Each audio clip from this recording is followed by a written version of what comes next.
नमस्कार,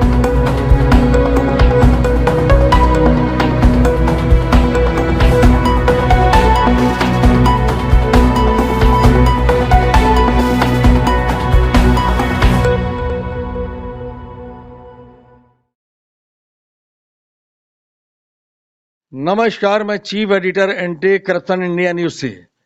आज उत्तर प्रदेश के कानपुर शहर में एक इलाका है नारामऊ। उस नारामऊ में एक हत्या हुई थी जिसका खुलासा अभी तक नहीं हुआ। जो विगत दिनों जो केस हुआ था उसमें ना तो एफआईआर हुई है और ना ही कोई कार्रवाई पुलिस ने संज्ञान लिया, ना कोई कार्रवाई हो पाई। आज मैं मौजूद हूँ पीड़ित के घर पे और मैं उनसे ही जानकारी लेता हूँ आखिर क्या कारण है, इनकी कार्रवाई क्यों नहीं हो रही है और ये कहाँ कहाँ जा चुकी हैं और किन अधिकारियों से मिली हैं, मैं ये जान लेता हूँ। क्या नाम आपका? रोशन झा। रोशन झा, ये बताइए, जो आपके बेटे की हत्या हुई है, आपने हमारे कार्यालय में शिकायत की है, ये क्या मामला है, क्या प्रकरण है, इससे अवगत कराएं और किस तरह हत्या हुई है उसकी जानकारी दें।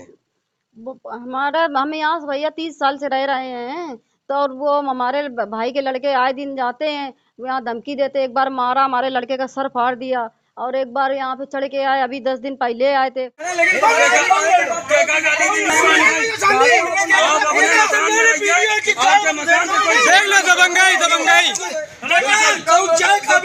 हाँ, चाय काबिल ना बचियो, दो धमकी दो, और दो धमकी, और दो बेटा, दो तुम धमकी दो, और दो धमकी, दो धमकी दो काम हम अपन कर रहे। आए दिन मतलब करीब 1-2 महीने पहले भी सर फाड़ दिया था। परेशान करें, कहते हैं यहाँ से निकल जाओ। ये वो कौन लोग हैं जिन्होंने सर फाड़ दिया हमारा? हमारे भाई के लड़के हैं। क्या नाम है उनका? चुन्ना चांदी। और कहते क्या नाम है? चुन्ना चांदी। ये चुन्ना चांदी बता रही है, ये कौन लोग हैं और इनका असली नाम क्या है? इनके साथ कौन कौन लोग रहते हैं? उनके साथ वो उनके सब परिवार के लोग हैं, सब भैया पूरे। उनका नाम बताइए। परिवार के लोग सब, उनके बहन बहनोई मम्मी पापा सब आए थे। मम्मी पूरा चढ़ाई करके सब आए थे हमारे घर पे। क्या कह रहे थे आपसे? कह रहे थे घर खाली कर दो। हमने कहा क्यों खाली कर दे, हमको दिया था भैया ने, हम क्यों खाली कर दें। फिर मारपीट करी, और मारपीट करने के बाद हमने पुलिस को सूचना दी, पुलिस ने कुछ नहीं किया भैया। उसके बाद में देखो वो लोग तड़े रहे, यहाँ से दुकान खोल दी, तड़े तड़े रहे उसको, तड़े तड़े फिर वहां पे मार दिया। जैसा कि पीड़ित परिवार बड़ा भयभीत है, वो अपनी बात को स्पष्ट नहीं कर पा रहा है, किस तरह उनकी हत्या हुई और किस तरह वारदात हुई। और मैं देख रहा हूँ उनके बगल में खड़ी है एक महिला, इनसे ही जानकारी कर लेता हूँ। क्या नाम आपका? शहनाज। शहनाज, जो यहाँ पे वसीम अकरम इनका हत्या हुई है, उनकी कौन है? वाइफ। आप उनकी वाइफ हैं। आपको इस प्रकरण की क्या जानकारी है और ये वारदात कैसे हुई, ये हत्या कैसे हुई, उससे अवगत कराएं। सर 30 जनवरी को हम अपनी बहन के यहाँ डेरापुर लड़वापुर गए हुए थे। जब वहाँ से वापस आ रहे थे, चौबेपुर मंकेश्वर मंदिर के पास हम दोनों लोग बाइक से थे। जब हम लोग वापस आ रहे थे, मंकेश्वर मंदिर के पास पहुंचे तो सामने से 2 बाइकें हमें आती हुई दिखी, जिसमें से एक को हमने देखा कि वो चांदी थे, उन्हीं का हाथ हमारे पति के गर्दन पर लगा। जब हम लोग दोनों गिर गए, जब उठे तो देखा हमारे पति की गर्दन कटी हुई थी।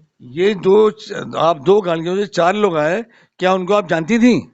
एक को देखा था, चांदी को। ये चांदी कौन है? ये हमारे बड़े वाले मामू हैं, शमसुद्दीन, उनके लड़के छोटे वाले। जैसा कि इनका कहना है कि जिन लोगों ने हत्या की वो इनके रिश्तेदार थे और ये लोग प्री प्लान करके आए थे। 4 लोग 2 गाड़ियों से, और उन्होंने वारदात को अंजाम दिया। फिर उसके बाद जब उनके गले में उन्होंने मारा, कुछ क्या मारा उनके गले में? सर ये नहीं देख पाए, बस हाथ लगते देखा कि उन्होंने कुछ मारा है। उनके गले में जिस हथियार से मारा तो गला कटा हुआ था, तो इन्होंने देखा कि वो गिर पड़े। वो गिर पड़े थे? जी गिर गए थे। वो गिर गए थे। फिर उसके बाद क्या हुआ? फिर उसके बाद क्या सर, जब हमने देखा कि इनके गले में चोट है तो हमने गाड़ियां आड़ियां रुकवाई, घर में फोन किए, लेकिन घर में किसी वजह से फोन समीर पापा उठा नहीं पाए, तो अपने पापा को फोन किया, फिर उनको फोन किया। फिर जब तक पापा ने घर में फोन किया, पापा ने कहा क्या नाम कि वहाँ चौबेपुर में इनका एक्सीडेंट हो गया है हमारे पति का, तो घर में पहुंचाया जाए वहाँ पे लोगों को।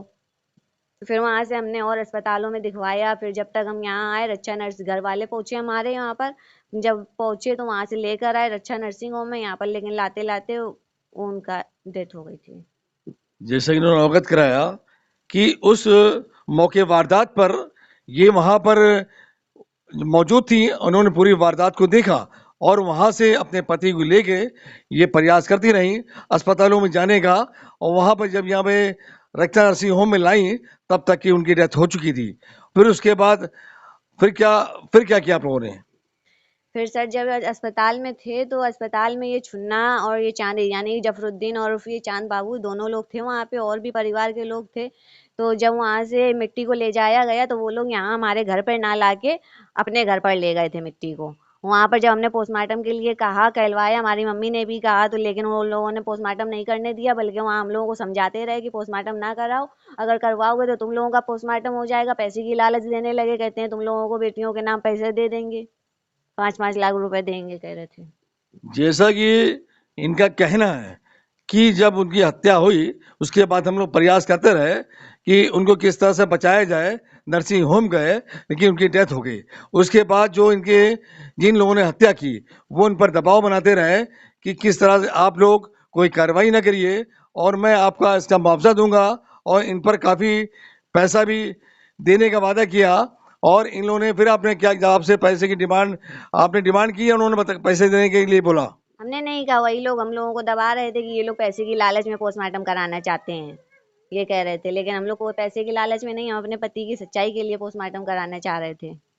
जैसा इनका कहना है कि हम पोस्टमार्टम कराना चाहते थे कि सच्चाई सामने आए, इन्होंने हत्या की है, उन पर कोई कार्रवाई हो और मेरा मुकदमा लिखा जाए।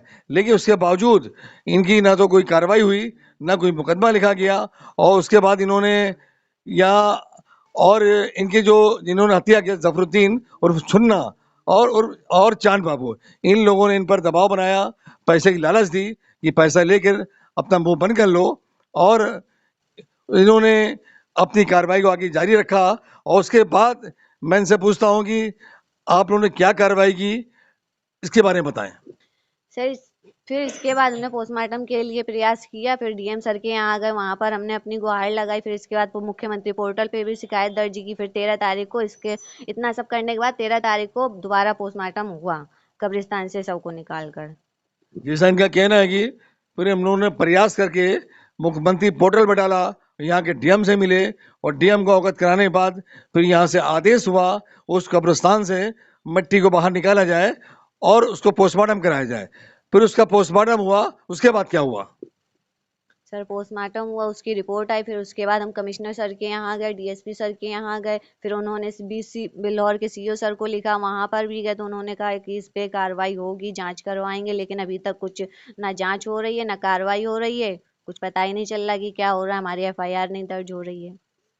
जैसा कि पीड़ित परिवार बता रहा है कि मामला स्पष्ट हो गया, पोस्टमार्टम रिपोर्ट में भी आ गया कि इनकी हत्या हुई, उसके बाद भी अभी तक ना तो कोई गिरफ्तारी है ना कोई एफआईआर हुई है, और विपक्ष इतना दबाव बनाए हुए है इन पीड़ित के ऊपर कि ये कोई कार्रवाई करने में डर रहे हैं, और यहाँ के प्रशासन जो है इस मामले को ढीला डाले हुए है, जो इन पर एक्शन कार्रवाई नहीं कर रहा है।